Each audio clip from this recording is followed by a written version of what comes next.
চলে গেলেন, বরকতের ঢেউ খায়। ছাগলের মধ্যে বরকত, উটের মধ্যে বরকত, এরপর সর্বতের মধ্যেও বরকত, সর্ব অবস্থায় যখন বরকতের ঢেউ খায়।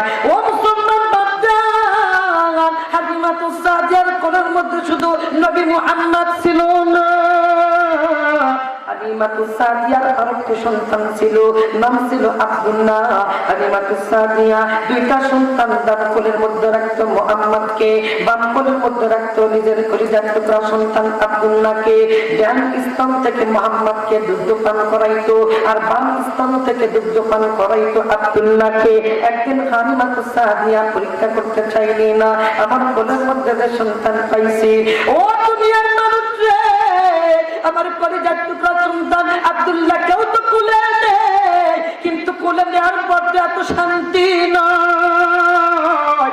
কিন্তু মুহাম্মদ আহমদ আব্দুল্লাহর কোলা এতিম সন্তানকে যখন আমি কোলের মধ্যে নেই, কেমন যেন আমার পুরা কোলটা পুরা শান্তির পরিণত হইয়া যায়।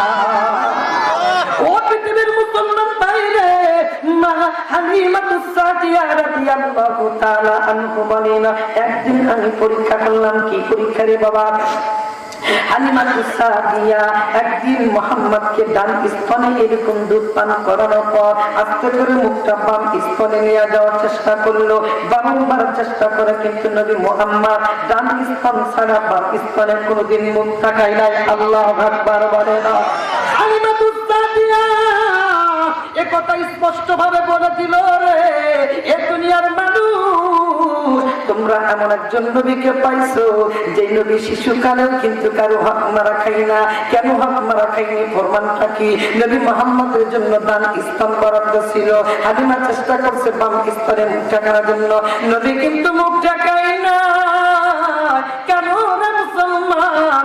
বাম স্তনটা ছিল দুধবাই আব্দুল্লাহর হক, এই জন্য আব্দুল্লাহর হক নষ্ট করবে না বিধায় নবী কোনদিন বাম স্তনে মুখ ঢাকাই না।